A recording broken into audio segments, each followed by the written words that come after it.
of a great conspiracy.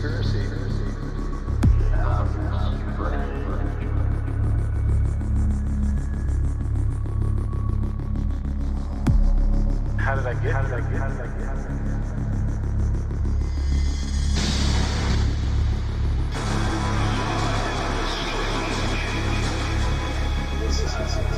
Yeah, it's kind of a creepy place, because there's no light at all. A lot of experiments out there. Plutonium, nuclear weapon, Nuclear destruction. They're just balls of light.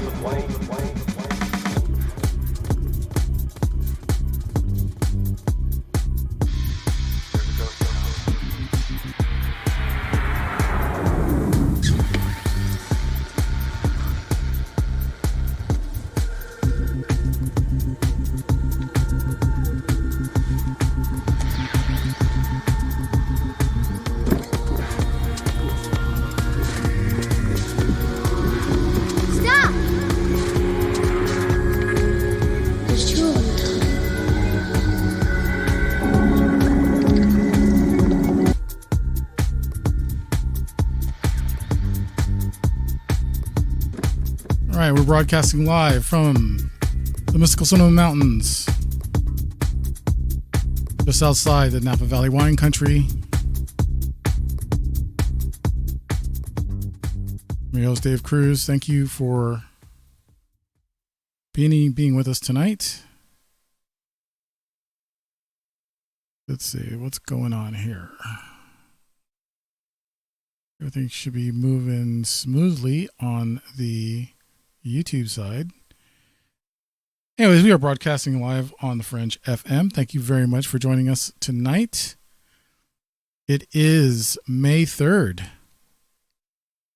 2020, the year of our Lord. Got so much to talk about tonight. Tonight we have guest remote viewer and psychic medium Vanessa Hogle will be joining us, coming back. She's been a previous guest on the show, and I'm really happy that she was able to join us tonight. And we're going to be discussing a lot more about remote viewing and her way of doing remote viewing is slightly different from what we were talking about, so it's going to be a little bit different tonight. We got some things going on that are changing quite a bit, and yeah. Thanks for joining us, Mary Nadler and Sandra Griffin and Greg Rankin and everyone in there who's probably follower of Vanessa Hogle. This is going to be a treat for you guys, and a treat for everyone who listens to the shows every week on the Fringe FM, also here on YouTube. And for those of you who are in the Discord chat, hey Kat, how's it going? You can make your way over to the Discord Fringe FM official chat room. You want to make sure you're in the main hall. See, Russ Bailey has made his way there, and MGJ, Mike, good to see you. Night Stalker, really good to see you, bro. So, yeah, we got a full house tonight. Tim just swapped in. Perfect Trust Productions. Wow, we have got a full house, and I am happy to see y'all. So let's get into this, okay? Get some things out of the way real quick. You just want to subscribe to Beyond the Strange YouTube channel. Make sure you hit those alert buttons, and you can get the latest and greatest shows that are coming up live stream or uploaded. Got a lot of goodies coming your way in the next couple of months. Some new programming, some different videos, all kinds of stuff. It's going to be great. So definitely subscribe to the YouTube channel. Also, go to beyondthestrange.com, www.beyondthestrange.com, and subscribe there. So it's a really good website. I mean, it's as far as interaction goes, it's a great website. But no, it's a really great way to communicate with me. It's like almost like an instant messenger. So you can chat right in there and I get your message right on my phone. You can give me comments, anything like that. Thank you, Sandra, for subscribing. I appreciate that. And, yeah, there's all kinds of stuff on there. It's going to be great. There's some things coming down the line with the website, so you want to check that out as well. And you want to stick around to the end of the show always, but definitely you want to, I have a little announcement at the end of the show, so you definitely want to stick around for that.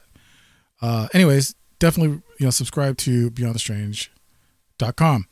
All the stuff is on iTunes, Google Play, Spreaker, and Stitcher. Remember to leave a like, comment, and share, please. Same thing with YouTube. Please leave a like, comment if you like, but please share. That's the important part, is like and share the show. It helps it grow, makes it bigger, makes it better, and we get a lot more guests, a lot more good interviews, topics, all that stuff. So remember to do that.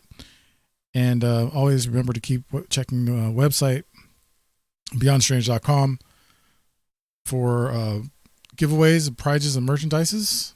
It's definitely something you want to do. It's also a good way to support the show. Go to the Support Us tab, and you'll see there will be coming soon a store for Beyond the Strange and other goodies. All right. So you definitely want to check that out. And what else do we got going on? Let's see.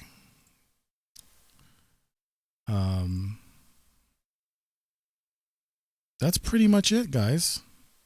That's definitely what you want to do, is to stay in the know for the show. You definitely want to do that. So check that out. All that good stuff. Everything's at beyondstrange.com. Tonight we are not having any phone lines. I'm sorry. But we want to focus on the interview because Vanessa has a lot of great information to share tonight. So yeah, you want to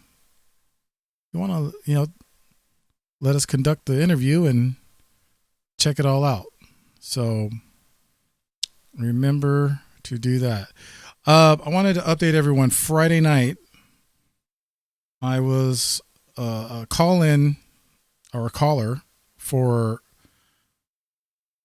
Shift Happens. That's on the Fringe FM Friday nights, 7 p.m. Pacific. And great guests with a Jewish producer. He was awesome. JP, great guest. Hopefully he'll come on the show one of these nights. And towards, during the show, I had to take my daughter into the ER, and there's a lot going on with her as far as different illnesses and stuff, but she's okay. She mainly went in for a panic. It raised up her blood pressure, and it raised up her breathing and stuff, and she hyperventilated. So, it's something that, when you have kids, you know what I'm talking about. So, yeah, you want to, you want to make sure that they're okay and stuff. So we took her to the ER, my wife and I, and yeah, we first we went into the ER, and it was there was a bunch of whatchamacallits there. There was a bunch of security there, and they looked all militant. They looked like they were ready to throw people out. And the bottom line is they didn't let us go back there with our daughter. And it was really, really strange because the waiting room was empty. So this whole COVID-19 thing has been really doing some really bizarre things with people. And I think there's a lot more to it. There's just a lot more to what's going on with what they're letting us on to believe. So, I kind of want to get away from the virus stuff, tonight. I want to, try to stay with paranormal, but it's tough. It's tough with all this crap going on. But needless to say, my daughter was fine. We went home, but it was just really bizarre. And I'll talk about it later because I definitely want to get to talking with Vanessa tonight. We'll talk about that another time. So why don't we go ahead and we'll bring on Vanessa here in a minute. But first, I want to definitely let you know a little bit more about Vanessa. 5 short years ago, Vanessa Hogle was stuck knee deep in 2 jobs, dead-end relationship, and no positive viewpoint regarding the future. Knowing something had to change, she drew inspiration from her past and began to forge a new life for herself and her son. She had been involved in the paranormal community before and knew that's where she had to start. A friend and former fellow investigator had started up a publishing company and asked her to write about her experiences, having remote viewed for his previous investigative team and consulted for the Leave or Die episode of The Haunted on Animal Planet. Vanessa had more than enough material to write a book, subsequently fulfilling her lifelong dream of becoming an author. And to date, I believe she has 5 books, and she's working on her next one. So without any further ado, please let me bring on Vanessa Hogle. Vanessa, how you doing tonight? I am just dandy. I should have expected that kind of an answer. It's all good. I know, right? You know what? If you can't laugh and smile, then what the hell are you doing here, right? So, yeah. Hi. How's it going? How are you? It's been quite a while since we talked. I know it has. It's been a couple of years, hasn't it? Since I've been on the show. Ish. Yeah. Time just goes by really quick. Yeah. Yeah. Matter of fact, to go on what you were saying, my 5th book is going to be released in June, hopefully. Fingers crossed, everybody. It's a different venture than what I've done before, but I believe it's a necessary one. So I hope that it's well received. But it's still nonfiction. It's still me. It's still from the hip. But good gravy, since I was on here last, holy moly, the crap that's happened. I mean, where do you want to start? What do you want to do? I know, right? We've got a lot to talk about. Well, how about just kind of let's go over some of your life as far as how this all happened, and in the beginning, and how you started. Good night. How you first started learning about your abilities and when that happened. Oh, okay. Well, we got 2 hours, so let me sum up 46 years. We got plenty of time. Plenty of time. Well, I started that I'm aware of. Okay, so I mean, it could have happened when I was younger, but I don't have a memory of that. I started when I was about 2, speaking to spirits.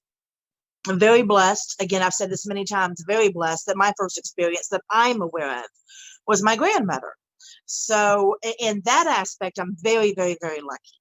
So that made it seem okay to me. And for the longest time, I didn't think it was weird, Mm-hmm. I didn't think it was weird. Then there started to be indicators, around the age of 5, 6, 7, that maybe not everybody else could do this. And then when I was about 13, it kind of blew up in my face. And I mean, awkward teenage years aside, that's difficult enough. You want to throw creepy chick onto that, and it's not the cool, sexy thing then that it is now. Yeah, it didn't end well for me. It was really bad. Hmm. So I blocked everything. I blocked everything for many, many moons, and it caused me a great deal of grief. It due to blocking things that I knew inside that I had. I got myself into some really sketchy situations Hmm.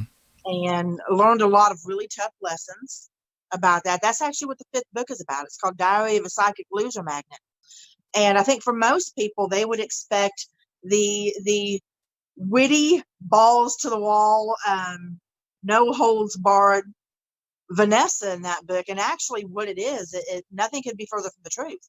Right. Some things are funny, pathetically funny, if I'm being honest, because it is my life, Dave. Sure. It is my life. Okay. So pathetically funny.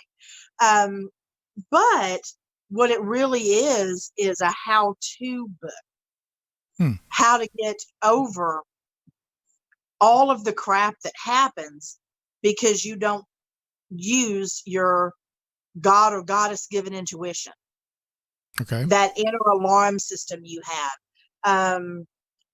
The I chose loser magnet over extreme chaos magnet just because it flowed better. Okay.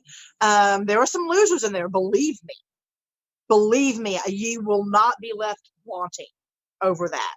But there's a lot of things in there, and I did a lot of things different in this book, and I basically bared it all. I as much as I could. And if this gives you any indication of the type of book this is, I normally have very long intros and acknowledgments to my books Hmm. because I have a lot of people I would like to thank. This one was 2 sentences long, and it simply was I have left names, locations, and descriptions out of this book to protect the guilty. But thank you anyway for your lessons in life experience. There you go. That's pretty much that's the book right there. But it's not a I'm going to go bash everybody book either. It is I didn't listen to myself, so I got in these situations. So I had to learn from them so I wouldn't do them again, and how you can do the same thing. That's really what the book is about. But so I've written that. Oh, good gravy. And I did that because of everything that I've been through. I didn't, kick back open the broom closet door until I was 31, 32. Hmm. So you're talking about 13 to 32-ish of craziness.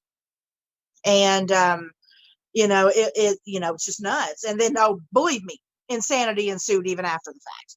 But when I finally kicked it back open, it just kind of flew all the way open, broke Hmm. the glass, did the whole kit and caboodle. And so ever since then, I'm 48 now. So that is 32, 16 years of, for the most part, being completely open. And at least the last 6 years, really, of being completely in the public eye. And it's been insane. So I don't know where you want me to go with that. Going a lot of different directions. I'm pretty sure. Yeah. No, I mean, you're involved in a lot of projects. You're involved with a lot of different investigative teams. Mhm. You have your own, basically, your own consultant, type of. I wouldn't want to say business. Do we want to call it a business? I mean, or Well, something. let me give you the rundown. I'm going to make it super easy on you. Okay, so I am a medium, or they call it a psychic medium. I get weirded out by that. I'll just say I know shit. Okay, but I am a I'm Vanessa and I know shit. I am a Awesome. medium in and of myself as a business. Um, Although I don't charge a lot, so I don't make a lot of money for that. And I do as many readings as I feel I need to do. I have a job. I have Yeah. two of them actually outside the home. So It's more of when somebody crosses my path and they need one and I have time. It's a minimal fee compared to everybody else, and then I do their reading, and it's I like it that way. I never wanted that to be my job, Right. ever. I have like I said, the 4 books already out. I've got the 5 books, so that's part of the business that is me. I am founder of Perfect Trust Productions, which is an independent documentary company that I run with one of my dearest friends in the world, Gwen Clapper from Beyond Perception Investigators. Mm-hmm. We filmed our first docuseries in Ireland in July and part of August in 2019. We have 2 episodes on Amazon Prime. That was our market, and that's who we were contracted with. And we were unbelievably displeased with their distribution and how they do things. And especially, I know that things are a little bit tougher during this COVID thing. Oh yeah. But it doesn't justify very poor decisions on their part. On hold, they've got our episode 3 that we actually already have out on YouTube. They've had it for 3 months, still haven't released it. What? Yes. So we chose, even though we were making money off of Amazon, we chose to forego making money and put everything on YouTube, which we're getting ready to upload episode 5, so that people could see the work, because the work is more important to us than the money. If the work is good, the money will come later, so it's all about getting the documentation out there that we got. And that is a thing. And that's what Gwen and I are so big on, is we're not looking for evidence. We don't give 2 shits if you believe in the paranormal. Right. Score. Whatever floats your boat. We document. That's all we do. If it happens, it happens. If it doesn't, it doesn't. And while we were over there, we were unbelievably blessed to get a crazy amount of documentation. We also got some amazing stories from the locals on history itself, paranormal or otherwise. We hit the jackpot on mythology on episode 3. The jackpot. I'd go ahead and say it now since it's out. The last interview on episode 3, which is an hour and a half long, we won't do another one that long again. We actually had a gentleman that was taking us around one day for about 5 hours, and he was taking us to different locations that we needed to go to. And he turned and looked at us on camera and said, "Do you know what the Banshee is?" And I was like, what? He goes, "Yeah, I've seen her 3 times. So I reached back, grabbed Gwen, shoved her in front of me, and we got an amazing set of stories from him. Names, locations, dates, descriptions, everything that spanned 50 years. Wow. That's gold. That is gold right there. So have that going. Gwen and I also have on Teespring, we've started our own line of paranormal inspired and metaphysical inspired t-shirts. And we're going to be doing baby t-shirts and onesies and everything else. And we went ahead and got that started, even though times are tough right now, because once we all come out of this, people want to go shopping. So they're all right there. And we even priced them. We're not, like I said, we're not in this for the money. We even priced them the best possible way we could for the consumer. I also have my show with Mike Ricksecker called Edge of the Rabbit Hole. Yes, wonderful show, by the way. Thank you so much. We are in our 5th year. I try to catch it when I can. Thank you. And that is on the Edge of the Rabbit Hole channel on YouTube. We were on Haunted Road Media channel. But, it's with his shorter videos and our longer videos, the algorithm was off. So we just branched off and started a whole new channel. So we're building everything back up. And I have also been unbelievably blessed to be asked by UBSP, which is Undiscovered Beast and Strange Phenomena, with Adam Davies.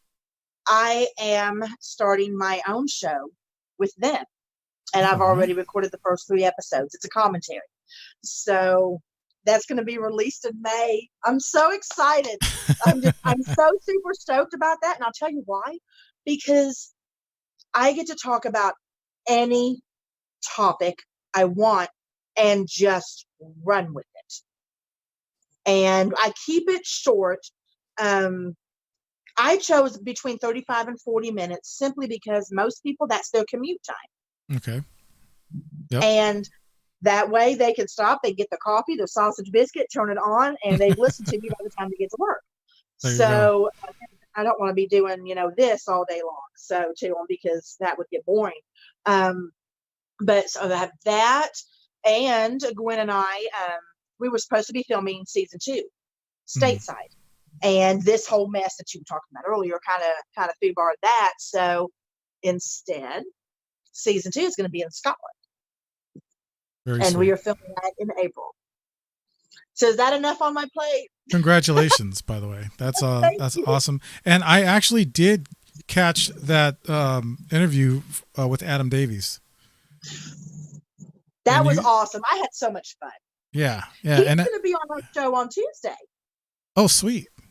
Yes. Very cool. He's going to be on the show on Tuesday, and I'm super stoked about that because he's quite an intelligent fellow to converse with. Mm-hmm. And I'm not well versed in the crypto side. Cryptids, yeah. I'm not. Yeah. So any chance we get to bring somebody on that I get to learn from, I'm stoked. Because I talk about my stuff all the time. I want to talk about yours.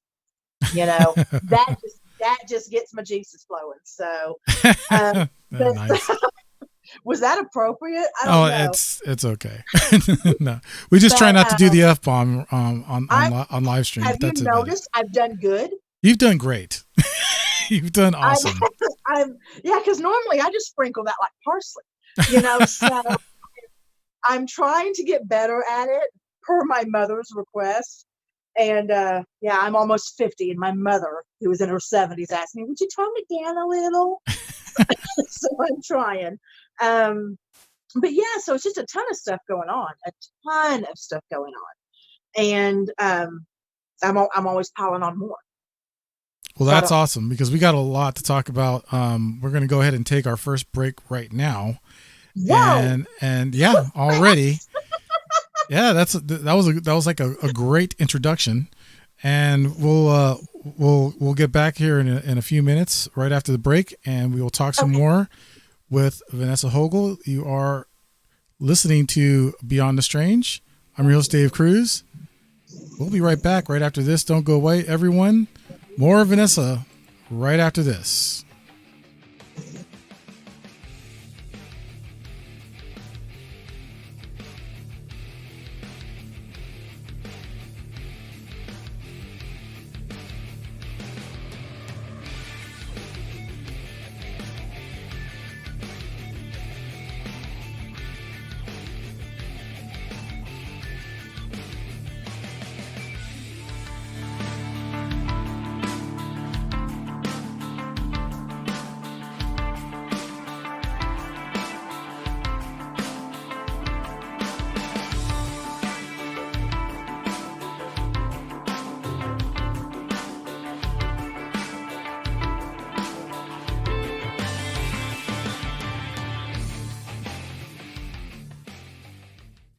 This is the Rogie Report news on the Fringe FM. I'm Jess Rogie. NASA astronauts will ride to a new spaceship for the first time since 2011. This month, SpaceX and NASA want to change that in an unprecedented test flight. NASA astronauts Bob Behnken and Doug Hurley are due to launch to the International Space Station from Florida aboard the SpaceX Crew Dragon capsule on May 27th. A crewed U.S. spacecraft last accessed the orbiting laboratory in 2011. And of the 20 years that the space station has been continually inhabited, the U.S. has been without a crew vehicle capable of reaching the orbiting laboratory for nearly half that period. NASA Administrator Jim Bridenstine explains. In the midst of more development than we've ever had before in NASA's history, we are going to launch American astronauts on American rockets from American soil. We're going to do it here in the midst of the coronavirus pandemic. And I'm going to tell you that this is a high priority mission for the United States of America. We as a nation have not had our own access to the International Space Station for 9 years. At the same time, we've had American astronauts on the International Space Station for 20 years in a row. This is a new generation, a new era in human spaceflight. Scientists have found the earliest record of a person being killed by a meteorite.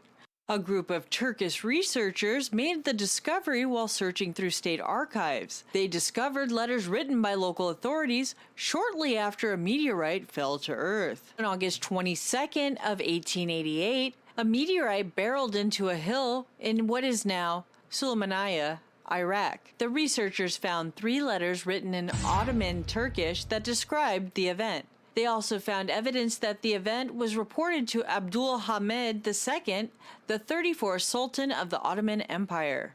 According to the report, the meteorite that killed and severely injured 2 men was one of many that fell to Earth during a 10-minute period of time. People in nearby cities reported witnessing a fireball falling to Earth. Do you want to go ghost hunting but are stuck in lockdown? Well, with the help of technology, you can virtually search for ghosts. For 1 week in May, the Dark Zone Network is setting up a 24/7 live stream of the real-life Conjuring House. The only downside is it costs money. But if you want to save some money, you can check out Nottingham's Haunted Museum. 12 new cameras will be streaming live from Nottingham's own haunted museum. Temporary closure has hit the business hard, but the owner is keen to keep fellow paranormal enthusiasts busy. This is the Rogie Report News on the Fringe FM. I'm Jess Rogie. Hey there, this is Ryan Gable of the Secret Teachings radio broadcast, and you are listening to the inquisitive Dave Cruz from Beyond the Strange on the Fringe FM.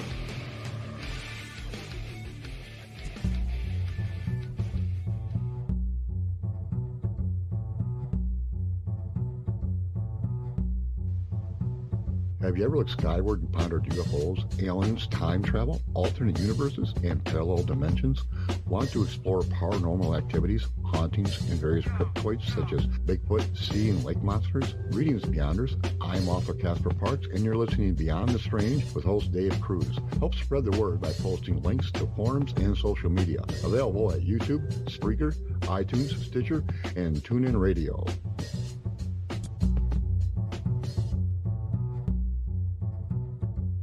All right, welcome back. This is Beyond the Strange. I'm your host, Dave Cruz. Thank you for being with us tonight. Tonight we are speaking with remote viewer and psychic medium Vanessa Hogle. You can find more information at vanessahogle.com. As a matter of fact, Vanessa, is that a good website to direct people to? It really is, just simply because it has everything on there. So the links to mine and Gwen's docuseries, the way to get in touch with me through emails for readings, all of the social media. It's got it all right there. I think our Teespring link is on there as well. So yeah, it makes more sense just to use that one to put out there. Yeah, it's like one-stop shopping. Exactly. Yeah, that's why I always tell all the viewers and listeners of the show, just beyondthestrange.com. Just go to beyondthestrange.com. And, it's got all the nice little links on there, the F for the Facebook and the T for Twitter and all that stuff. So, yeah, it's all there. So, for Vanessa's website and my website. And Gwen did such an amazing job putting that together. Nice. She did that. That wasn't me. Oh, cool. So, great job. She's amazing. So, if she's going to put all that work into it, I would rather people go to the area that she put all the work into, because I can tell people to go to my author medium page all day long. They still come to my personal page. Right. There you go. And it's just easier. It's easier to keep track of things this way. That's how I do it. Yeah. I totally agree. So tonight, Vanessa, we're going to talk about remote viewing. We've talked about spirits and ghosts and all kinds of other stuff, on past shows. And we barely got to touch remote viewing on those shows. So tonight we definitely want to make it all about remote viewing. And one of the things that I mentioned to you was researching this phenomenon called remote viewing. it started like way back between 1969 and 1971, and you had mentioned it before. It was Project Stargate. Was one of the remote viewing programs, and there's also Sunstreak and Grill Flame and Center Lane. There's all kinds of different ones that I found out, and they are conducted by the CIA.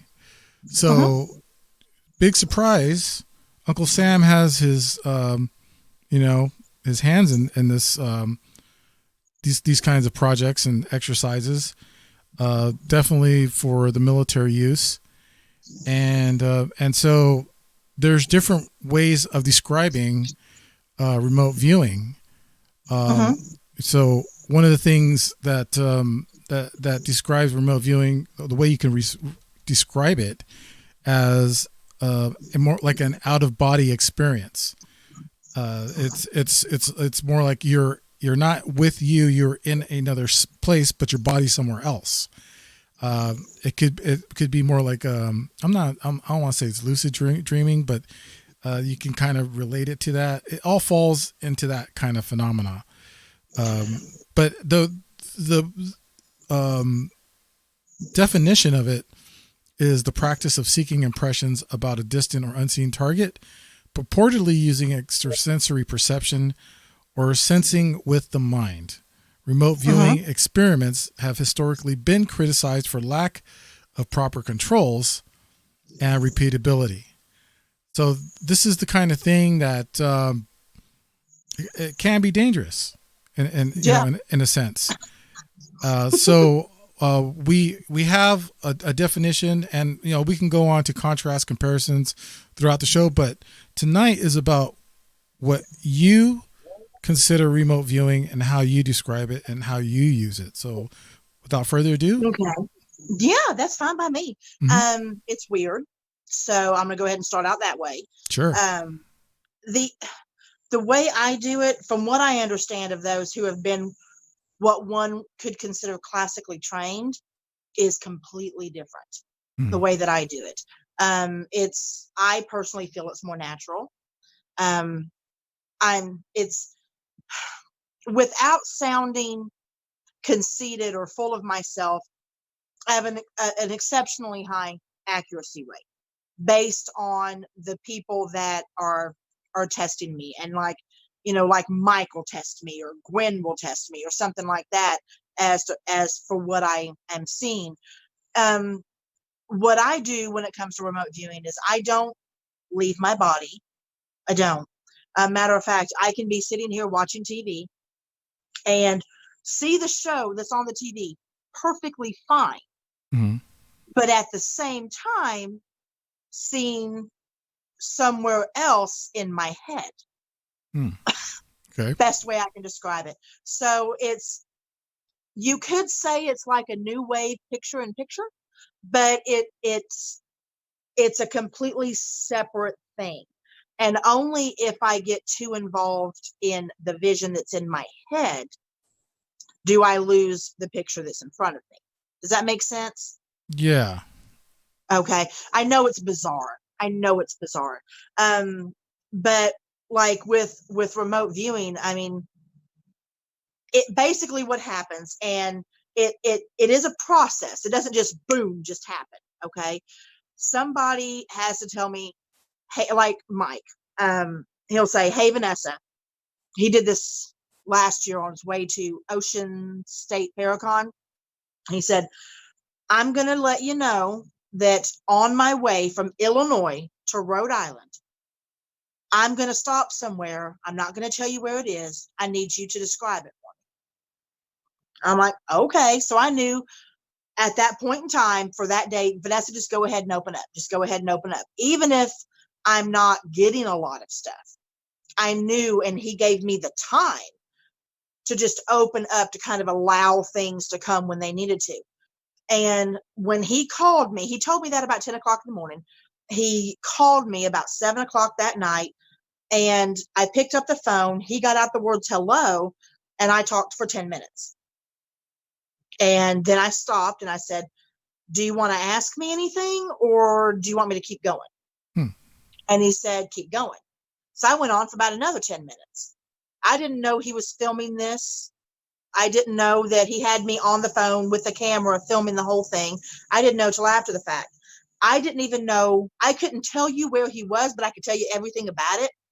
I didn't know where he was until I finally stopped and the person he was with spoke.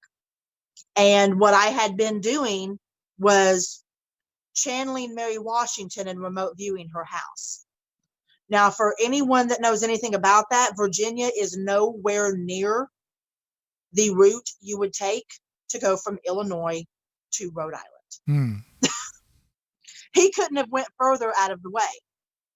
He purposefully stayed off social media. Right. He didn't give any hints. He only got out the word hello. And Wow. I was able to describe the inside of the house, the fact that the door was moved, the fact that somebody was in there searching for papers with a specific signature on it, the fact that there were 6 children that lived in that house that stair-stepped in age. I described the wood of the house, the clothing that was being worn in it, because I could hear it.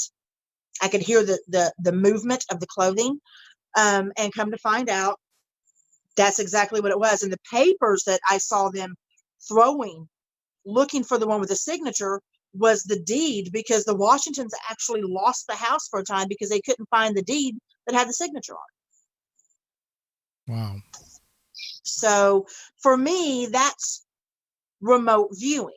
Mm-hmm. Now, for somebody that's in a project like what you're talking about, they want, it's my understanding, I'm not putting words in anyone's mouth, but they want you to be able to go in and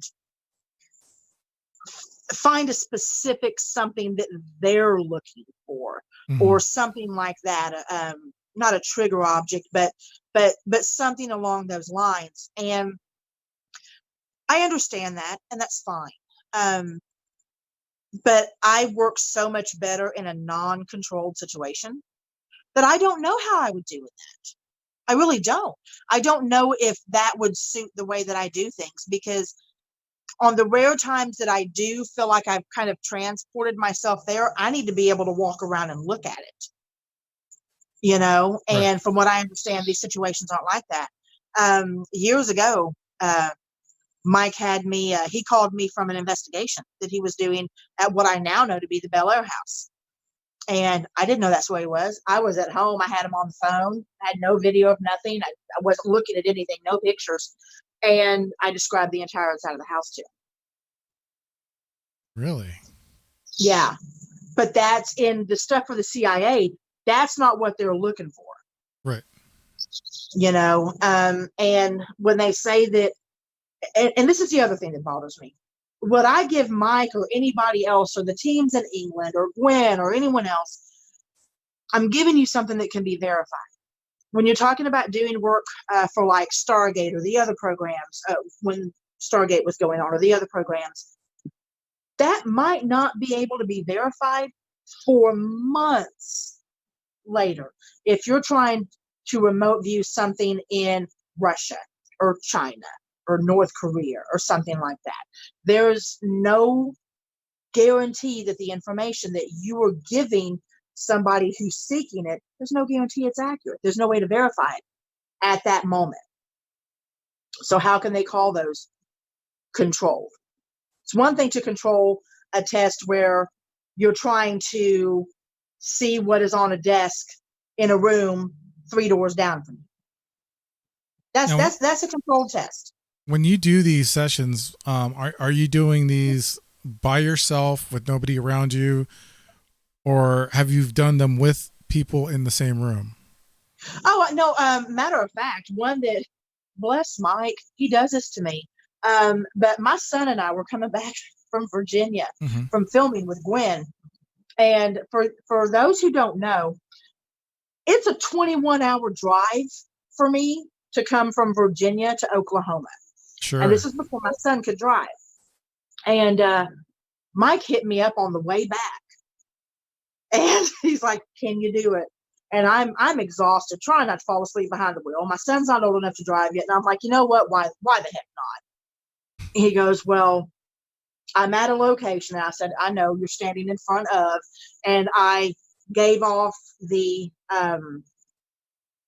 people that were buried in front of him and the ages and the sexes of them.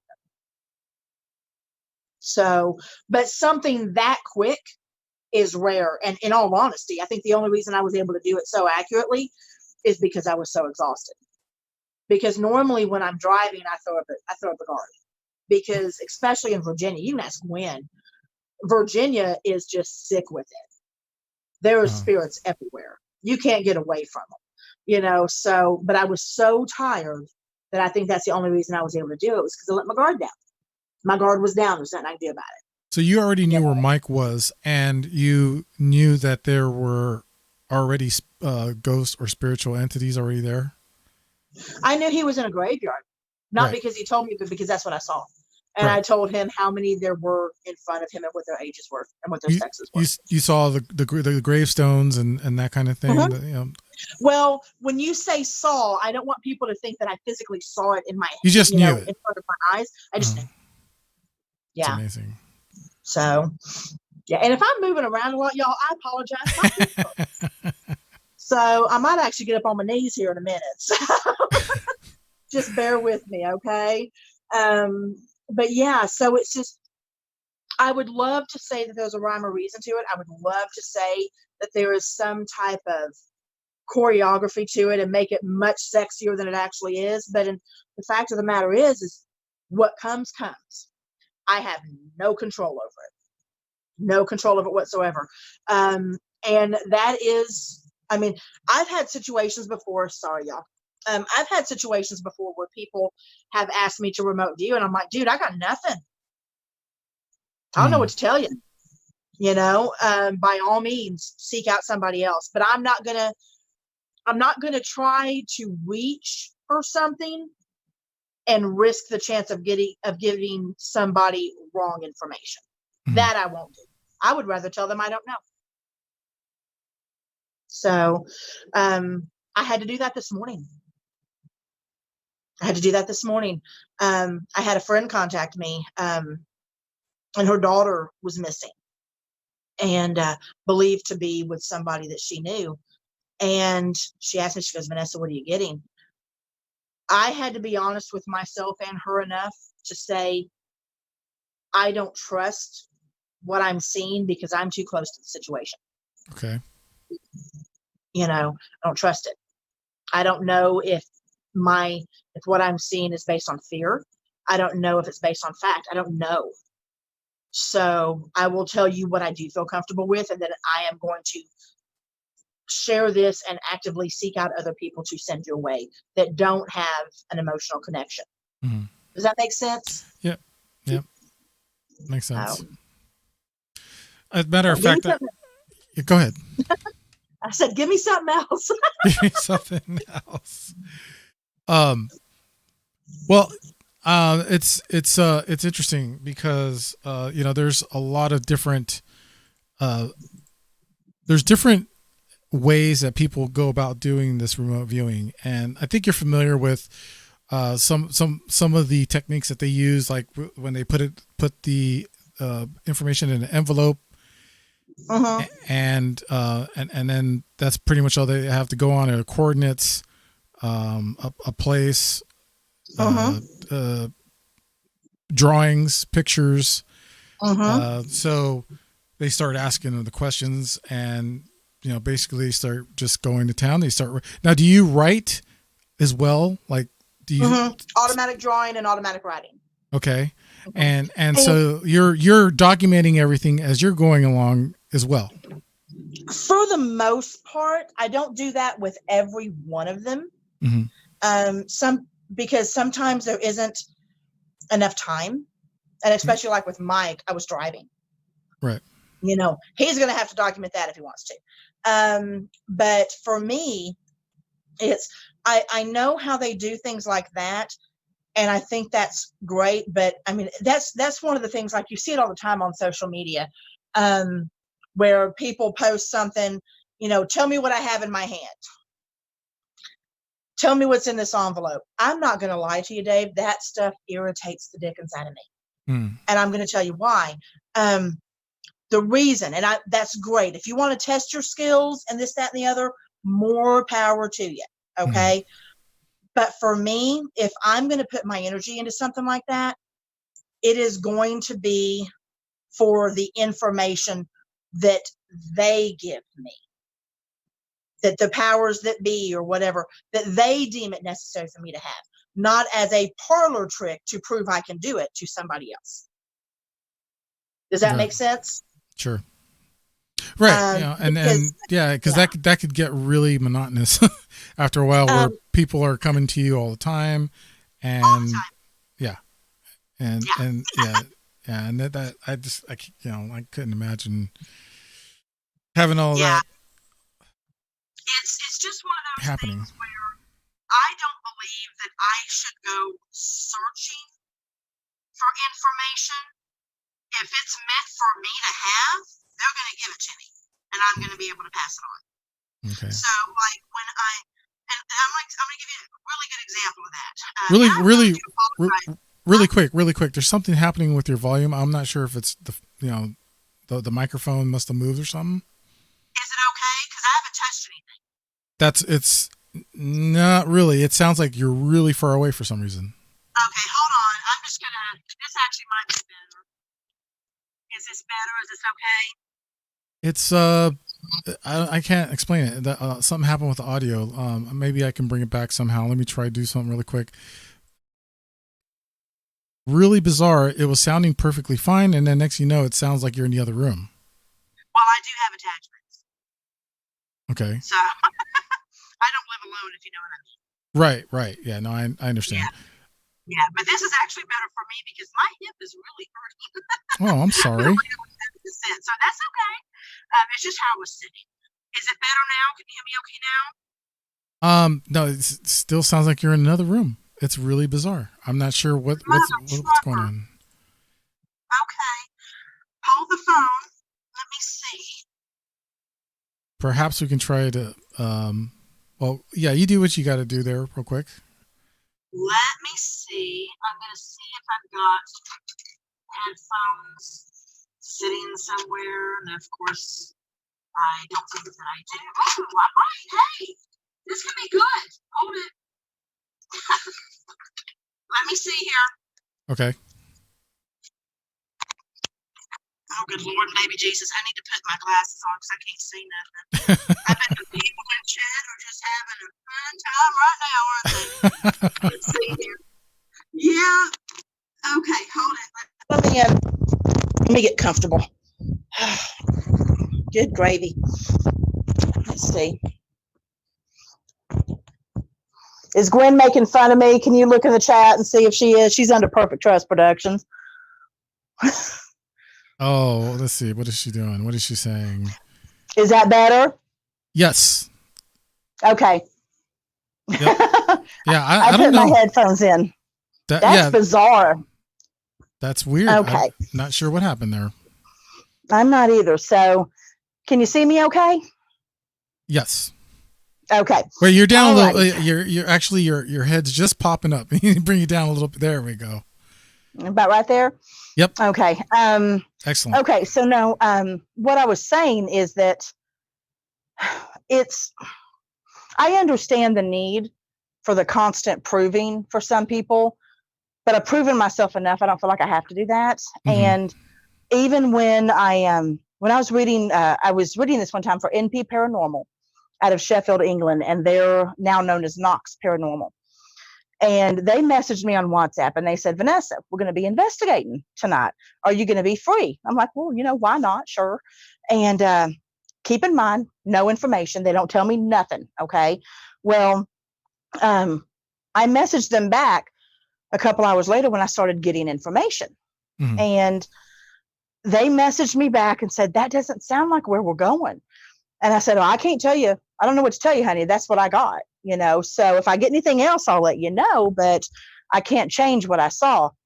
And so they messaged me back later as they were starting the investigation. Funnily enough, the place they were going to, they weren't able to get into. Guess where they had to go to? The place I saw. Ah. True story.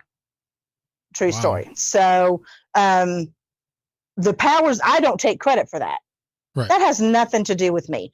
The powers that be knew the situation, knew it was going to change, and gave me the appropriate info. When you say the powers that be, Mm-hmm. what can you specify that a little bit more? Well, that's the funny thing. I would love to if I could, Mhm. but it's one of those situations where, depending on your faith, is it God? Is it ISIS? And I don't mean the terrorist type. I mean, if The you're goddess in, ISIS. you know, exactly, goddess ISIS. Is it God? Is it the goddess? Is it your grandma who died 20 years ago? Is it a different deity? Are you polytheist and it's multiples? You know, there's no way to guarantee where any of this comes from. There's no way to prove it. There's no way to prove it. So I would love to say that it's a gift from a specific deity or a specific person, but I can't do that. But I also can't lay claim to it either. It's not mine. It's given to me to use appropriately. And if I ever choose to not use it appropriately, I'm sure, and I've seen it, it can be taken away just as quickly. Mm. So it's just one of those things where for me, it just is. And so I use the powers that be to give a broad spectrum of who may or may not be responsible or in charge of it. Does that make sense? Yes, absolutely. Okay. Yeah. Yeah. I won't take credit for it. It covers everything. So it's not really, well, we're like the conduit, right? So Yeah. So wherever the source is coming from, it's going through us to relate the message or to relate the information. And it's not necessarily us as being a superhero having superpowers. I am remote viewer man or something. It's another higher being or something, or you know, like you said, powers that be, something totally outside of yourself. Absolutely. As I am, and you could ask anybody, I do not take credit for this. I would be the first person to tell you I ain't special. I'm not special. You know, there's no mystical, magical qualities about me. Some days this is a curse, some days it's a blessing, some days it just is what it is. Yeah. It's just been there in all aspects of it, all the different clairs, the remote viewing. I'm drawing dead people at the drop of a hat. You know, I did that the other day, simply because she came to me in my sleep, you know, and but she couldn't talk. There was no vocals coming up. She was very concerned about me.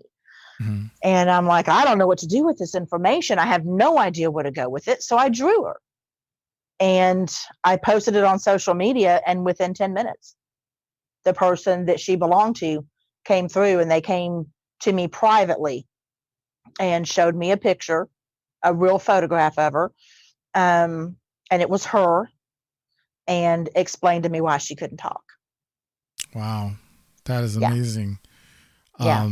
And speaking of amazing, we're already at the second break, right? So let's go ahead and we'll get that pause for the cause out of the way. And while we're on the break, we will go ahead and I will be looking through the chat rooms for your questions for Vanessa Hogle, remote viewer, psychic medium, and a friend. And I am so glad that she is with us tonight. You are listening to Beyond the Strange. I'm your host, Dave Cruz. Don't go away. We got plenty more coming back in just a bit.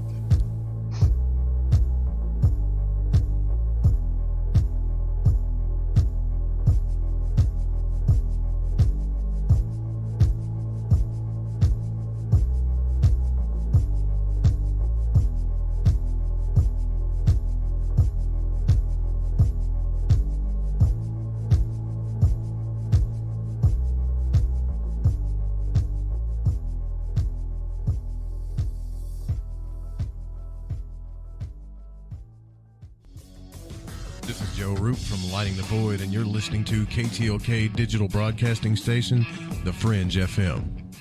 Please listen. Now is not the time to fear. When your immune system is strong, shields up. You have very little worries. If your immune system is compromised, you're susceptible to all viruses. I say shields up and no fear. Try Heart Love from GetTheTea.com. Heart Love has a special ingredient called allicin. It comes from the healing part of the garlic plant. No garlic breath, no garlic leaking out your pores, just pure immune-building ingredients that gets your shields up. Heart Love is a unique blend of herbs that loves to build you up. Google garlic and know the benefits. One Heart Love pill is equal to 20 cloves of garlic. 20 cloves! Shields up. You've heard of our Life Change Cleansing Tea at GetTheTea.com. Now try Heart Love. And by the way, take your blood pressure and watch weekly what happens. So here's how to purchase. Log on to GetTheTea.com. That's GetTheTea.com and build your shields. That's GetTheTea.com. Mention Ray in the coupon code and hit apply and receive free shipping.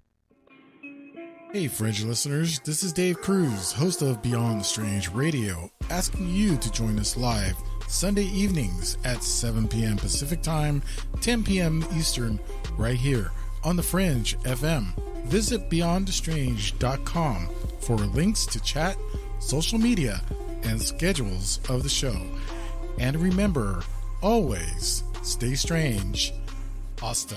Hey, is that a new music app? Yeah, check it out. Surfer Music Discovery. It links to thousands of online stations, but the twist is you see the song names and artists that are now playing live. That's different. No guessing. Looks like a waterfall of music. So many formats. Rock, oldies, country, R&B, jazz, and a whole lot more. How's that spelled? Surfer. S-U-R-F-R. Is it expensive? It's free. No need to sign up or sign in. Get the Surfer Music app free from Google Play or the App Store. This is Crow 777, and you are listening to The Fringe FM.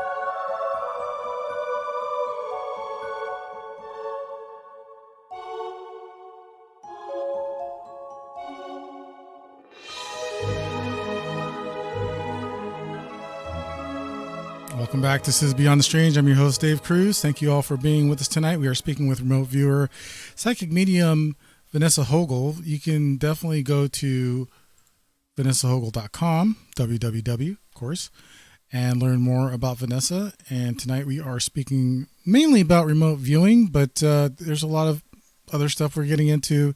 If you have any questions, please go ahead and put those questions in caps.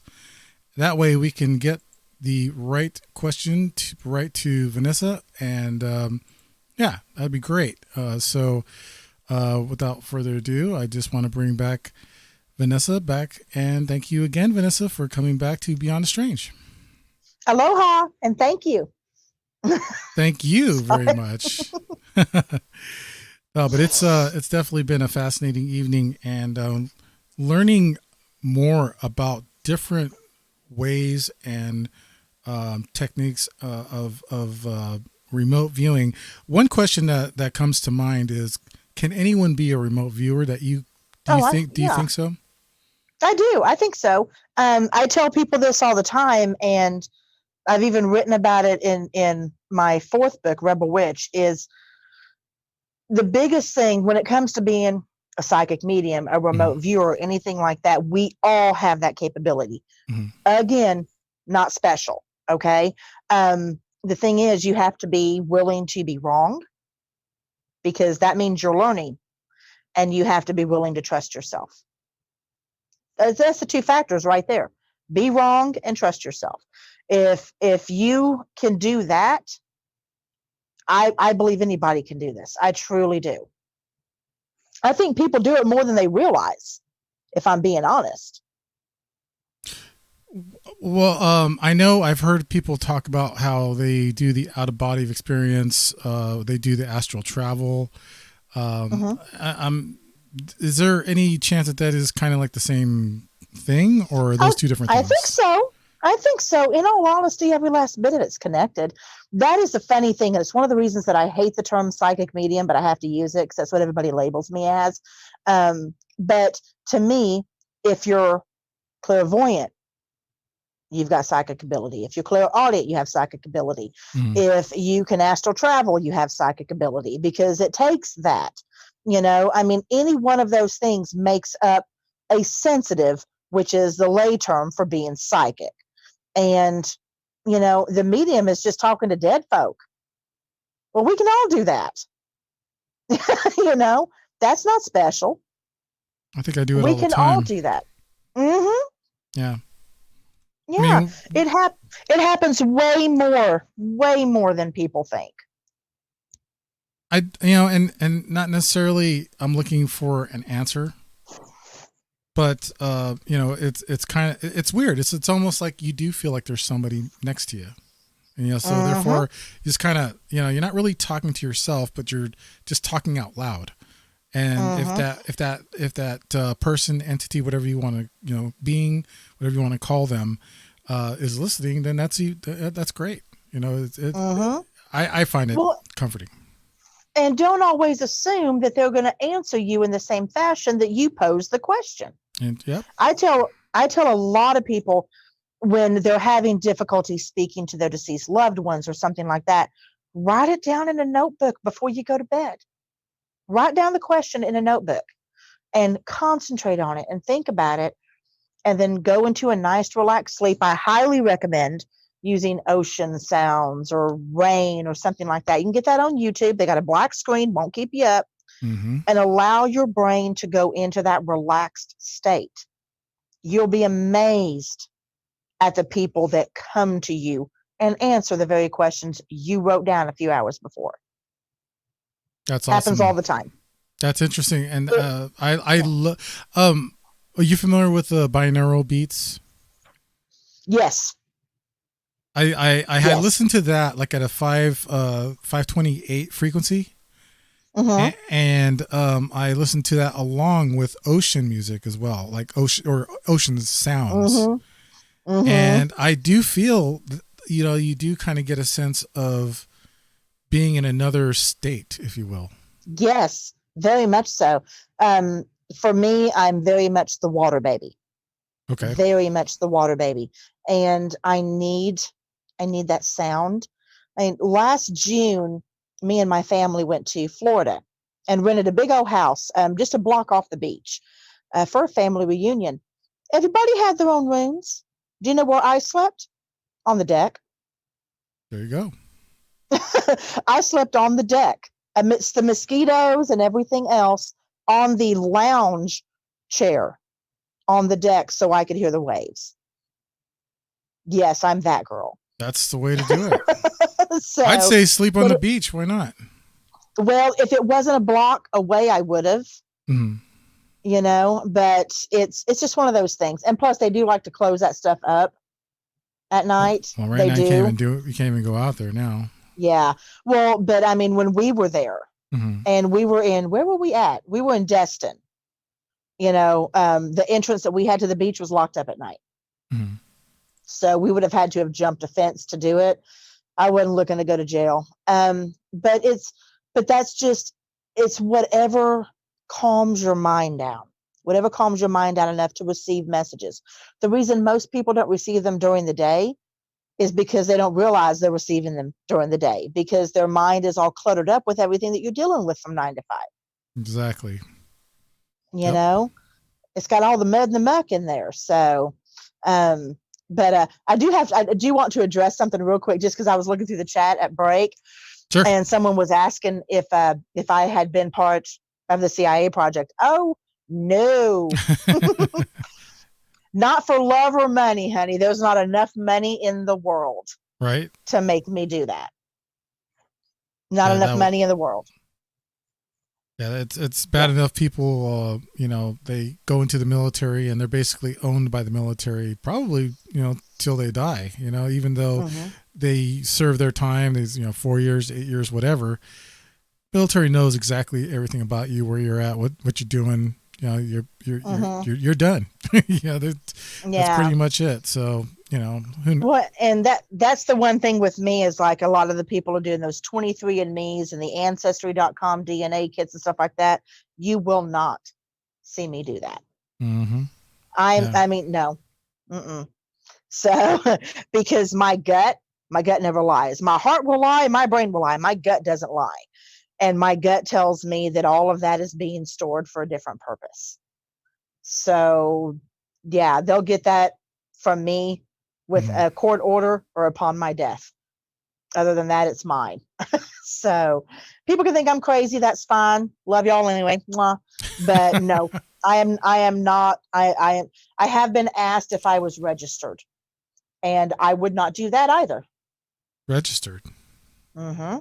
Which I think is what they mean, being registered with the government as a psychic. Oh, wow. No, sir, don't care to. Thank you anyway. Well, I don't blame you. Yeah. No, I don't want no part of that.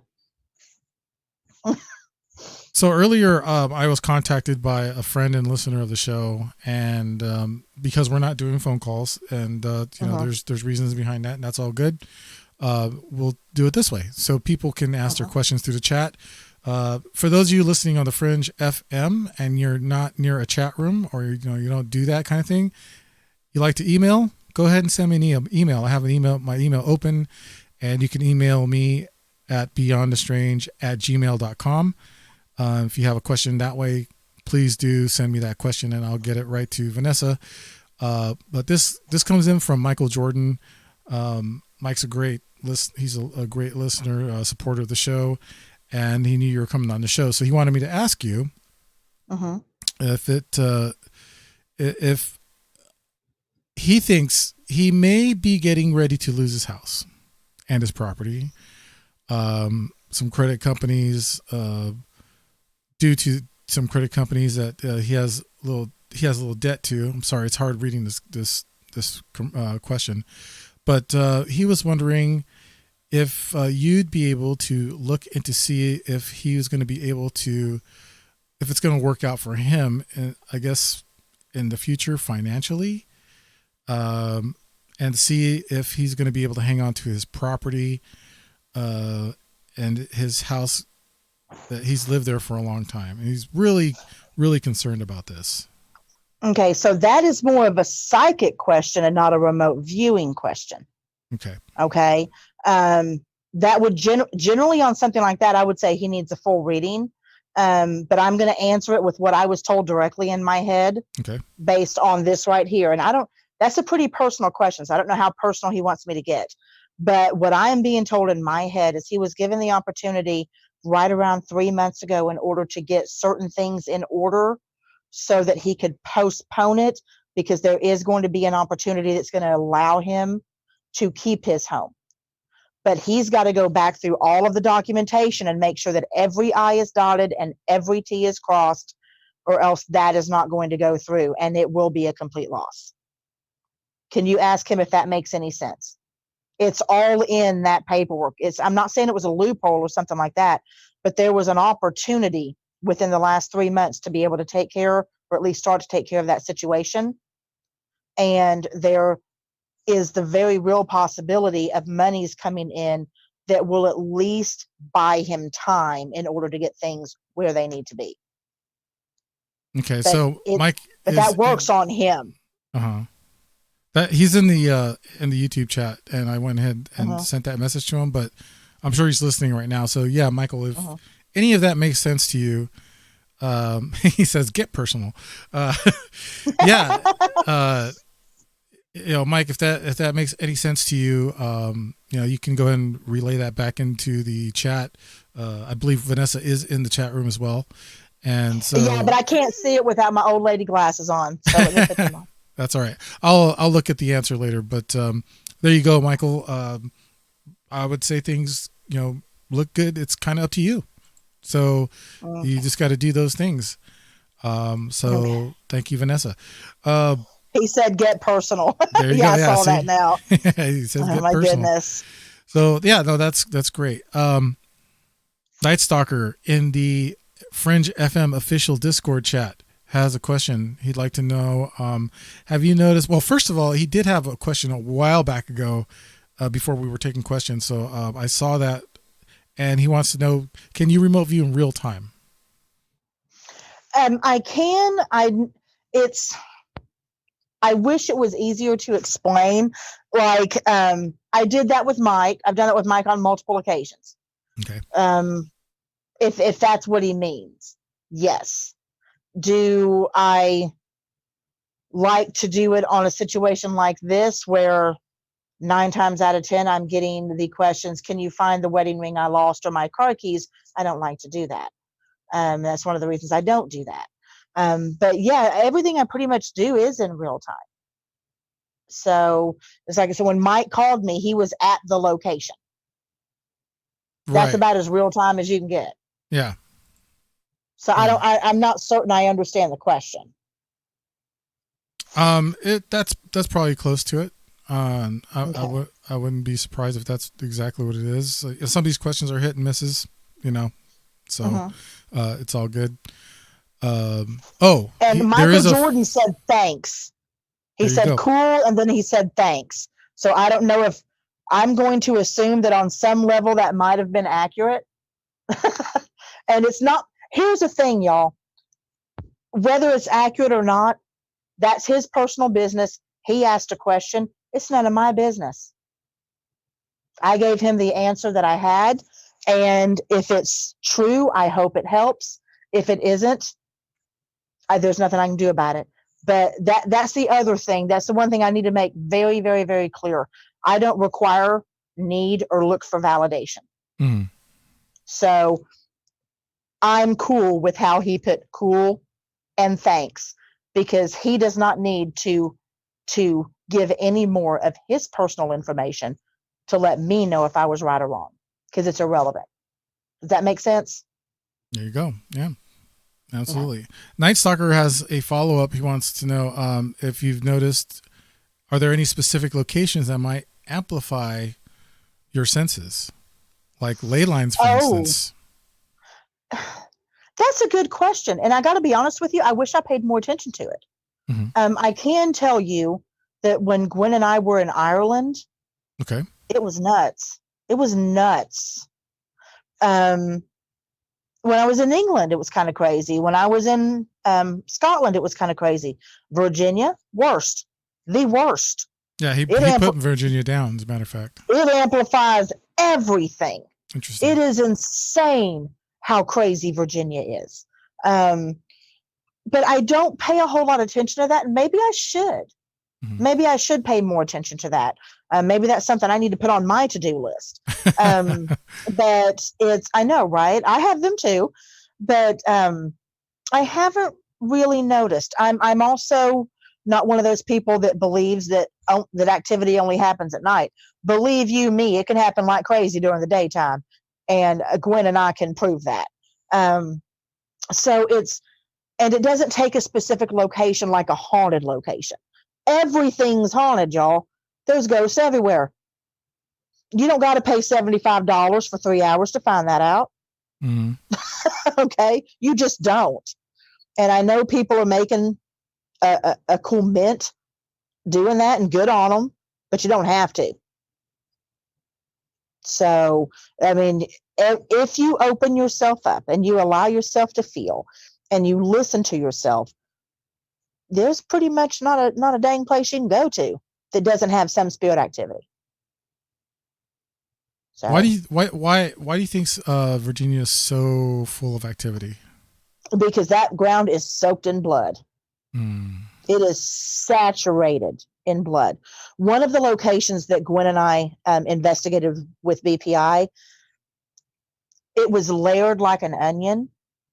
Mm-hmm. And I mean, from predating Revolutionary War to Revolutionary War soldiers to Haitian slaves to Civil War soldiers, you name it, it was layer upon layer upon layer of different spirit activity. And it didn't matter that we could see them. Some of them could see each other. Some of them could not see each other.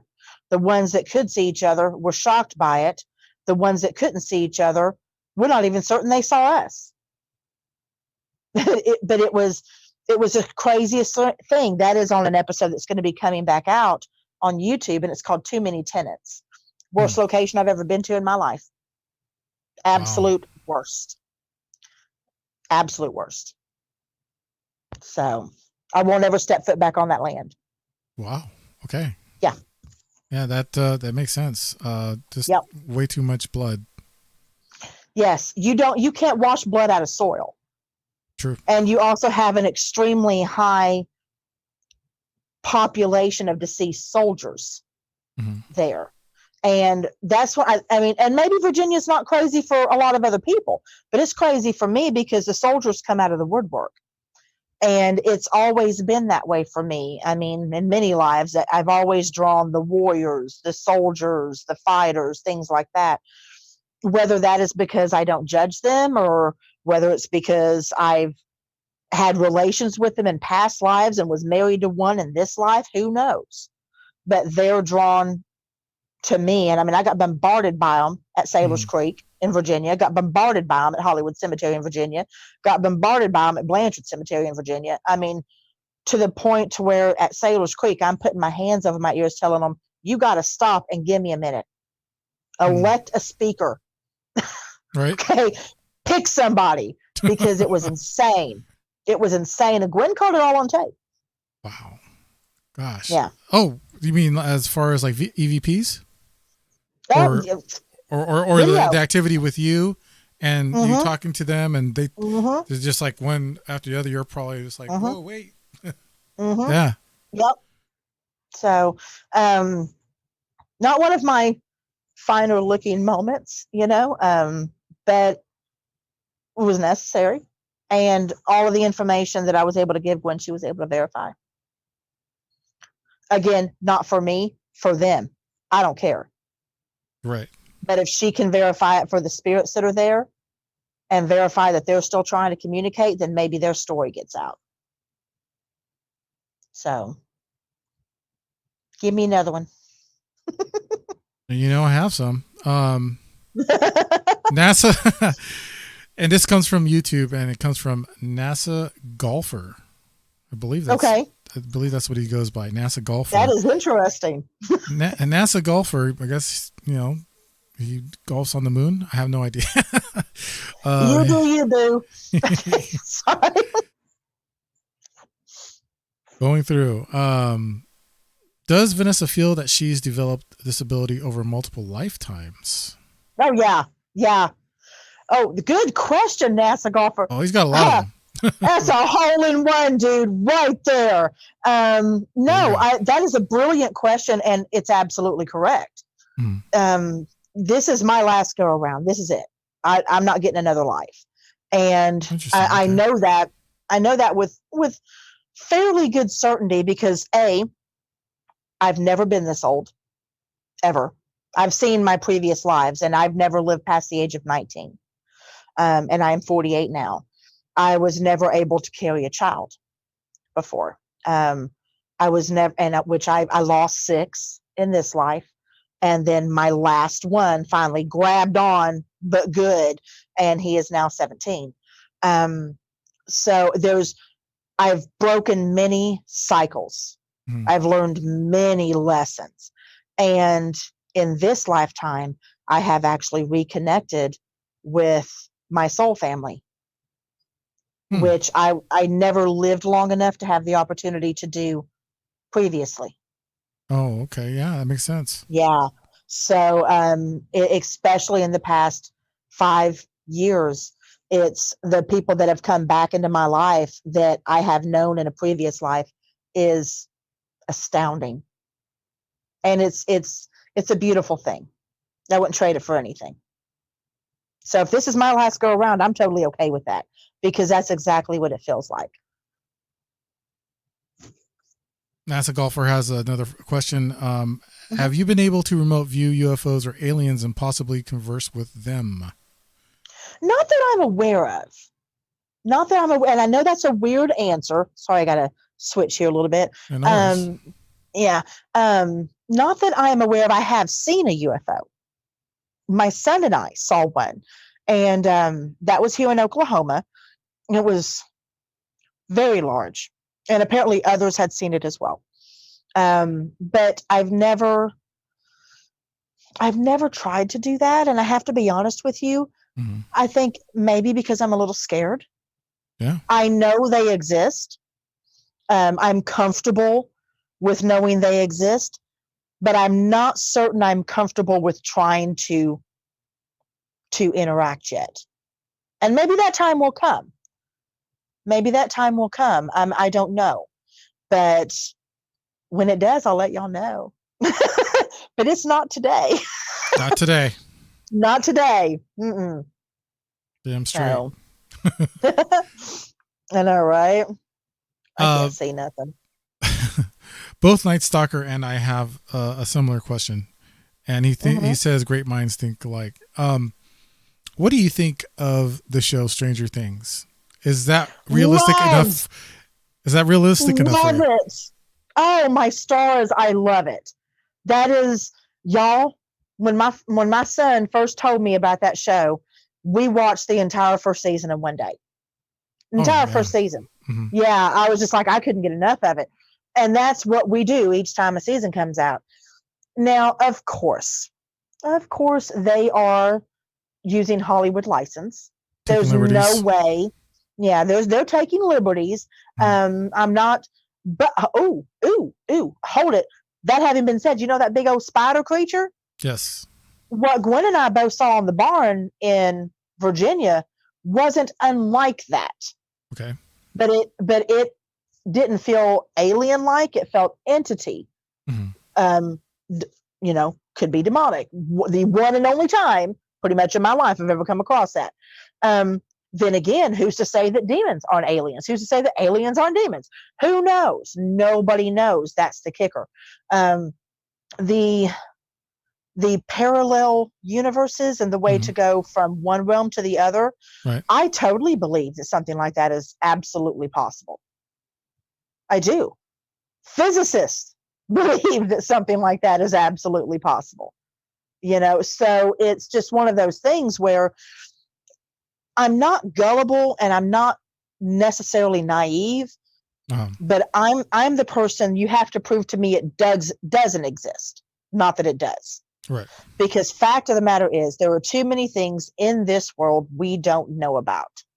So I'm not going to discount something simply because, Joe Blow tells me he doesn't think it's worthy of my attention. Right. Simple as that. Yeah, absolutely. We've got one more question before we go to our last break. So let's go ahead and do that one. This comes from Bill in the YouTube chat. Bill would like to know, is your remote viewing limited to the Earth, or has anyone asked you to check out other planets or the moon? No one's necessarily asked me to check out other planets or the moon. But I have seen what I believe to be Atlantis. Atlantis. Yeah. That's even better. And the funny thing is that I wasn't even trying. Huh. That wasn't, that would be the last thing I would search for, in all honesty, because it frightens me a little bit. And I'm not some big fraidy cat or nothing like that, but it's the idea of all of that knowledge being gone and us basically having to start anew. Was that for a reason? And I think along those lines, but no, I did. I saw what I believe to be that in very real detail. Okay. And I know we got to go to break, so I didn't want to get. I can start on that when we come back. Yeah, no, we can talk more about Atlantis or anything else you want to talk about, when we come back. But this is our last break. That was the wrong one. But this is our last break. We are speaking with Vanessa Hogle, remote viewer, psychic medium, and you're listening to Beyond the Strange. We'll be right back right after this. This is Dave Cruz, your host. Don't go away.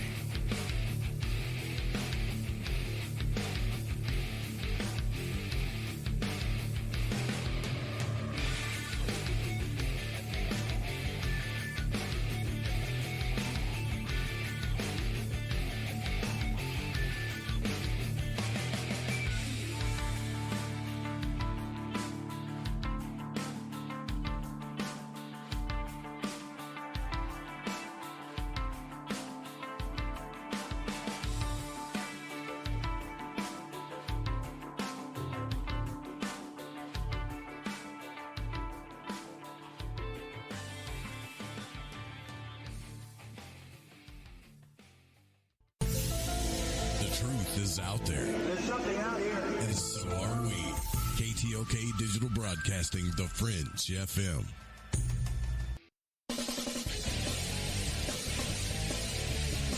Hey, this is Deb, and you're listening to Dave Cruz on Beyond the Strange Radio.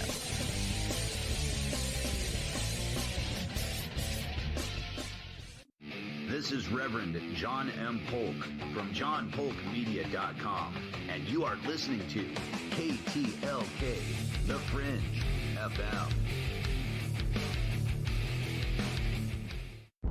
Are you intrigued by Paranormal Talk Radio? You'll love the new Paranormal Radio app from TalkStream Live. You'll find a great selection of talk shows covering UFOs, ghosts, strange phenomena, and much more. Download the Paranormal Radio app now and start listening to the very best in paranormal talk entertainment, including the network you're listening to right now, the Paranormal Radio app, free in Google Play and the iOS App Store. Yohoy there, it's Gigi from Shift Happens, and you're shaking some conversational tail feather to the Fringe FM.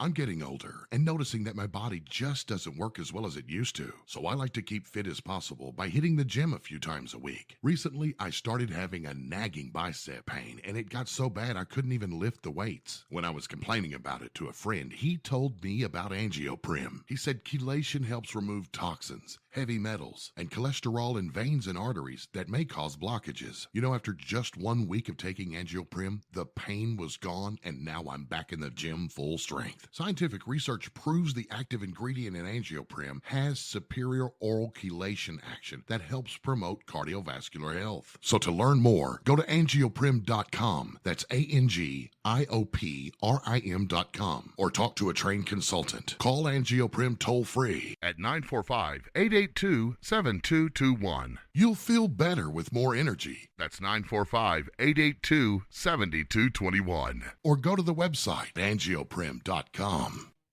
Hi, Jeremy Scott here from Into the Paranormal, and I'm back live Saturdays at 6 p.m. Pacific, 9 p.m. Eastern, right here on the Fringe FM.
All right, welcome back, everyone. This is Beyond the Strange. I'm your host, Dave Cruz. Thank you all for being here tonight. We are streaming live on the Fringe FM, also at the Beyond the Strange YouTube channel. Tonight we are speaking with remote viewer and psychic medium Vanessa Hogle.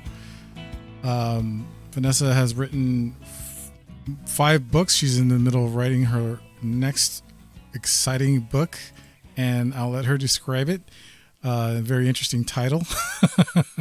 But you know, it's been a fascinating conversation tonight, and I just want to say welcome back, Vanessa Hogle, to the show, and thank you for joining us tonight. Thank you so much for having me. Yeah, it's an interesting title. It's actually my 5th book. It's getting ready to come out now. Right. But it's Diary of a Psychic Loser Magnet. Again, we talked about that at the beginning, and yes. I hope people give it a chance. There's some good information there. There's some life lessons in there. It's my most bare bones this is who I am and this is how I got to be this way book that I have. Because that's another thing. That's what people don't talk about a whole lot. Mhm. And I have talked about it on other shows, and I think it's imperative to talk about it here. Sure. Because we're talking about remote viewing and psychic ability and this, that, and the other. And people have asked me, if certain people are more inclined to have these abilities than others. And like I told you earlier, I think anybody can do it. Right. I want to expand on that and say that it has been my experience through my own personal trials and tribulations and working with others in the field and research that there is one particular group that tends to seem to have more pronounced abilities. And that is those who have dealt with this, with a significant amount of trauma. Sure. And when I first said that, people thought I was crazy. But I want to put it to people in a way that they'll really understand. If you are a drug addict and you are wanting to get clean, who would you prefer to talk to? Somebody who has been in your shoes, Mm-hmm. that understands exactly how low you can go before you feel like you need to pick yourself back up? Or do you want to listen to somebody that has had absolutely no experience with what you've been through other than a textbook? That, to me, that's a no-brainer. I mean, I've been on one of those, the end of one of those spectrums before. I'm not going to say which one. That's my business. But I will say that I wouldn't trust anyone who hasn't gone through any experiences I haven't gone through. Exactly. Why would spirits be any different? Exactly. I put things in this book that I've been through that I've been candid about publicly before, but I put them in more detail for people to understand. And the other thing is I put in this book why I think I went through them. I put in how I pulled myself out of them or how I didn't pull myself out of them. What lesson I had to learn, this, that, and the other. And that is something that I think is paramount to being a good investigator, a good psychic medium, is empathy. Empathy is not something you're born with, it's something you learn. And a lot of people learn empathy through trauma.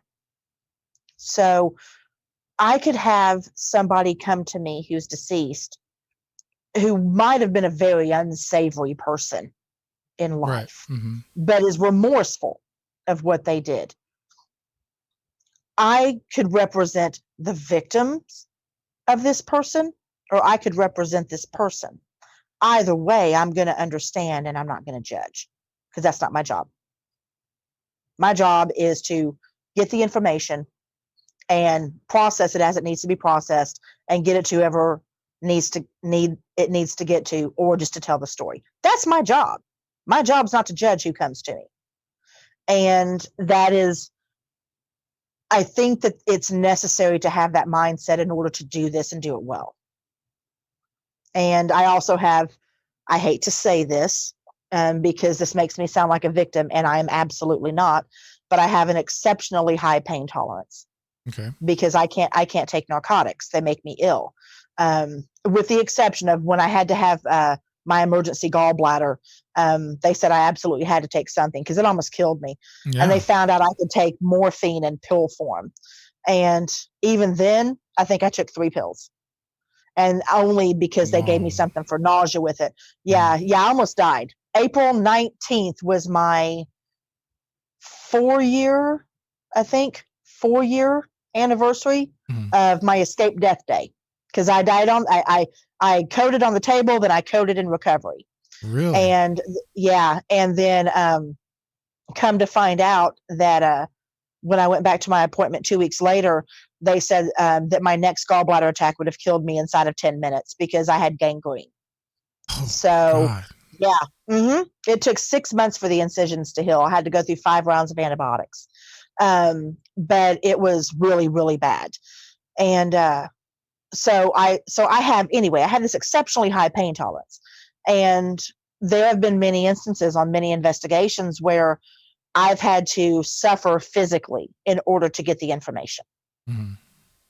And let's face it, I mean, my life has been rough. I've been through some stuff, and I believe that all of that happened to prepare me to be able to feel some of what they make me feel when I do this.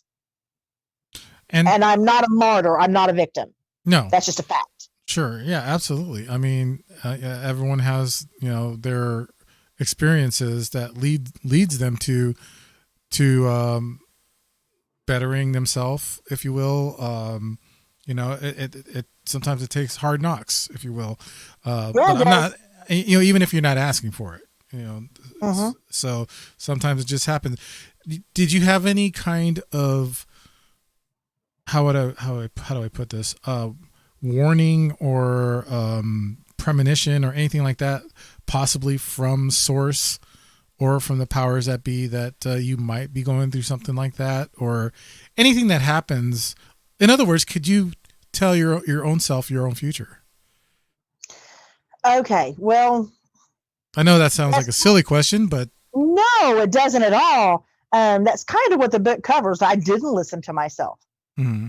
I didn't. And therefore, wackiness and horrible things ensued. Okay. But let's flip side that. If I had have listened to myself and I didn't go through all that, would I be where I am today? Right. Probably not. No. And I'm exactly where I need to be, doing exactly what I need to be doing. This is what I was meant to do. So does that mean I wanted everything to happen to me that did? Absolutely not. No. Would I take it back? No, I wouldn't, because everything that happened to me from birth on led me to this point, and this is where I'm supposed to be. So I'm okay with that. As far as seeing the future, the powers that be are they're a little judgmental when it comes to what we're allowed to know. Okay. And there are certain things that they will let me know.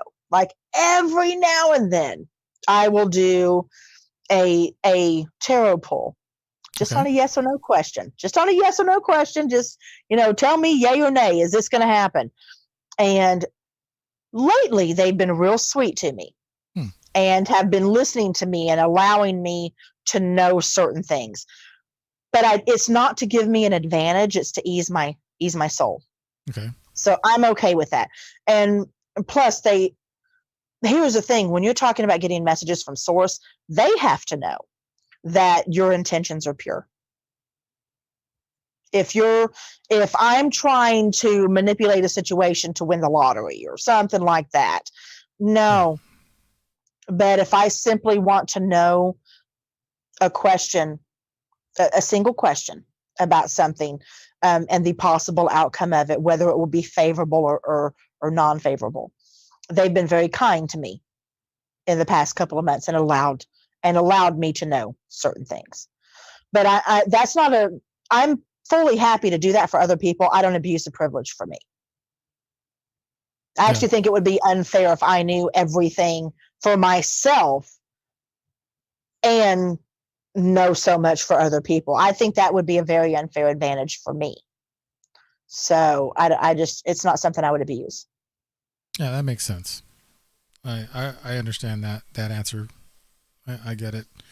Let's go back to the chat rooms. I believe in Discord at the Fringe FM official main hall channel. We have CZG would like to know, does Vanessa use anything to shield or tamp down? I'm not sure what the abilities means. I know what they mean. Having too many souls trying to talk to her or bother her. Prayer stones, symbols, question. Okay. So my shield's gotten pretty good just when I throw it up. I mean, I've actually learned over the years, I can actually throw up a shield that shows up in an aura photo. So, I mean, I have 2 aura photos where You can see I'm boxed in one, and you can see everything around me, but I'm in a box. Mm-hmm. And then the one taken 5 minutes later where you can't see me at all. So it's basically, if it gets to that point, if they're not being polite and giving me a minute, I can just block it out. Okay. And I'm done. And because I have to do that when I drive. There have been many road trips where, especially if I'm by myself, like when I was having to go back and forth from here to Chicago, that I have slept in many a gas station parking lot, simply because when I get tired, that defense comes down, and then I start seeing every person that died on that road. And that's too much. So I've slept in a whole lot of Cracker Barrels and a whole lot of gas stations. Barrels. Oh yeah. And I always go in and tell the attendant, hey, I'm by myself. I'm going to be out here with my car running, with it completely locked up underneath the light. Please, A, don't have me towed, and B, don't let me get killed. So I always let them know. But as far as like going on investigations, it's been a long, hard road for me to realize I have to do something to protect myself.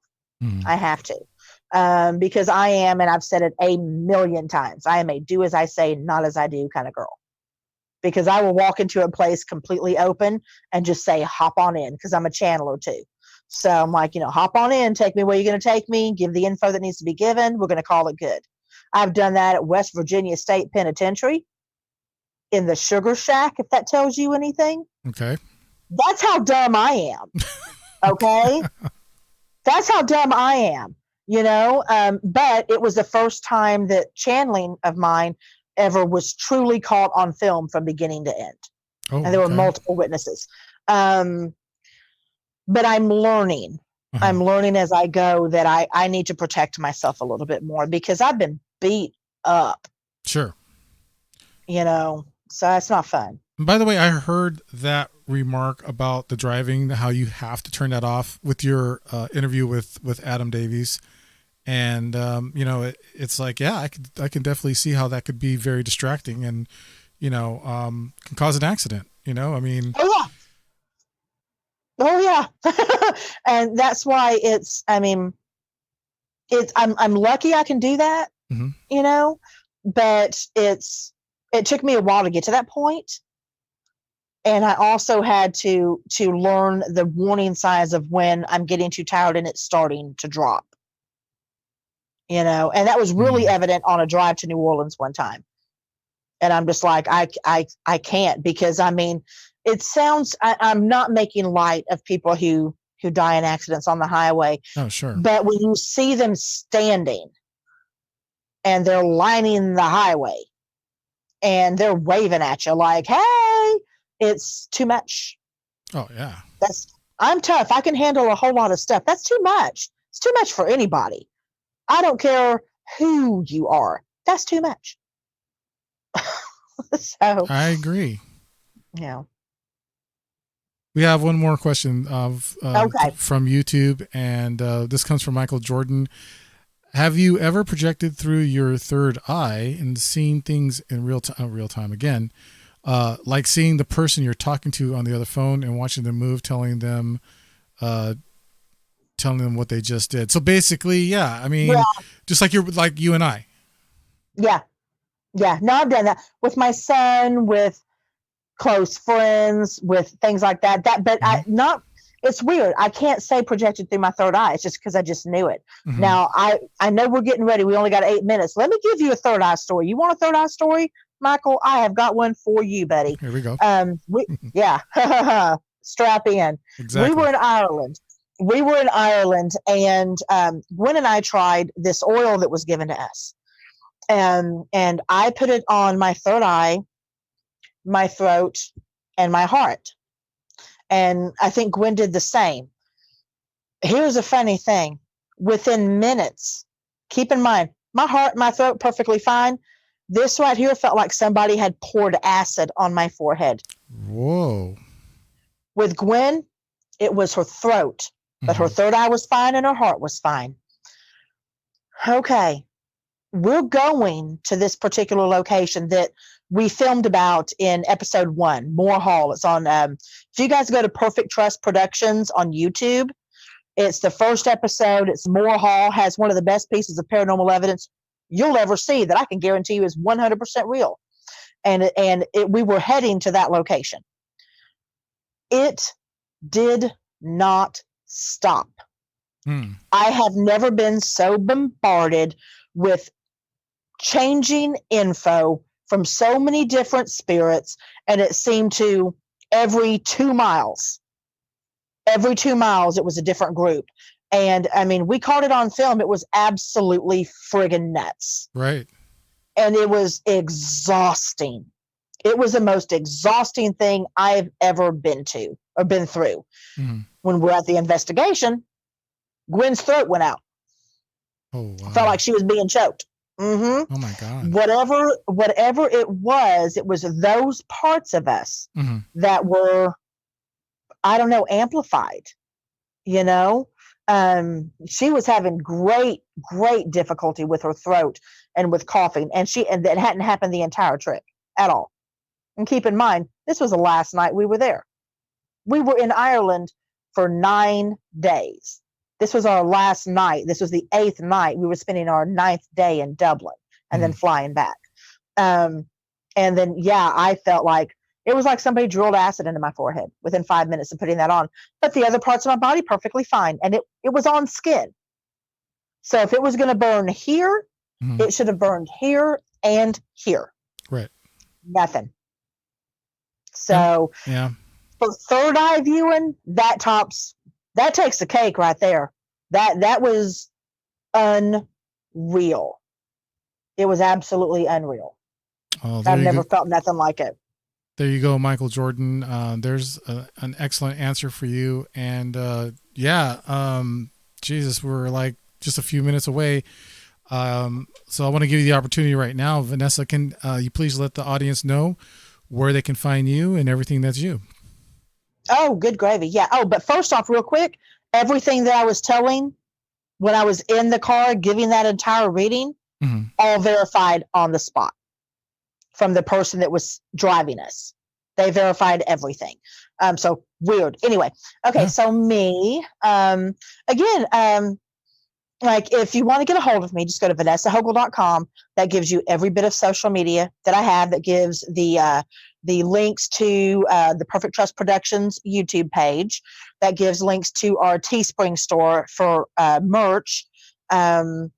We have more episodes coming out on Perfect Trust Productions YouTube page of it's called Hidden Gems Ireland. We have 4 episodes out right now. And I think we're going to have 6 more. And then we start filming season 2 in Scotland due to this whole COVID situation. Sure, yeah. Kicking our butts for stateside this year. We're going to do season 2 in Scotland, and I believe we start filming in April. Okay. Over there. This is solely a me and Gwen venture, and although we might have other people with us, we will have some other people with us in Scotland to help film and do research and history on. But you got 2 women in their 40s killing it overseas. So, nice. I mean, that's something to be proud of. I love it. Yeah. Hey, only 2 women that we know that have done it. Hey, there you go. Only 2 women, both in our 40s, flew halfway across the world, walked 200 miles in 9 days, and got 10 episodes out of it. That's awesome. Yes. Congratulations. With no money. That is more than an adventure. That's just amazing. That's balls to the wall is what it was. You guys rock. Right on. No, that's great. I'm looking forward to seeing those new episodes and your new book that's coming out. When is that coming out? Hopefully it's supposed to be out by June. Mike Ricksecker with Haunted Road Media is supposed to have it out by June, and it's Diary of a Psychic Loser Magnet. All right. Awesome. Vanessa Hogle, thank you so much for being on the show. You're a wonderful friend, and we will definitely talk soon. Thanks again. Have a great night. All right, sweetie. You too. Bye-bye. Have a great night. Bye. All right. Vanessa Hogle, everyone. Thank you all for joining us tonight. And really quick, I did want to mention that special announcement. Next week, it is Mother's Day, next Sunday. So remember, we are not going to be on the air. We will have a nice best of replay for you. But the special announcement is the following Sunday, which is the 17th. We will have Ken Gerhard, author and cryptozoologist, on the show. It's going to be a fascinating evening, and also have a giveaway for you. One of Ken's books, autographed by Ken Gerhard himself. So, for all of you, don't forget, that's going to be a special show, you guys. Once again, thank you, Vanessa Hogle, for being on the show. You were awesome. Everyone in the YouTube chat, everyone in Discord chat, awesome. Had a great time. You guys have a great night. And remember that Beyond the Strange is owned and copyrighted by Dave Cruz, cannot be simulcast, rebroadcasted, or copied without written consent of Beyond the Strange. Also, the views and opinions are not necessarily that of Beyond the Strange hosts, guests, and affiliated networks. Listeners are encouraged to conduct research and formulate their own opinions. Executive producer and creator of Beyond the Strange is Dave Cruz. Co-executive producer is Deb J. Cruz. Music by Alan Hall and Zebrafish. Beginner disclaimer is by sci-fi author Casper Parks. Visit him at casperparks.com. Thanks to everyone reposting, resharing, and subscribing to the website and to YouTube. Thank you so much. Stay safe, stay healthy, stay strange. Talk to you soon. Have a great week. Have a great one. Bye-bye.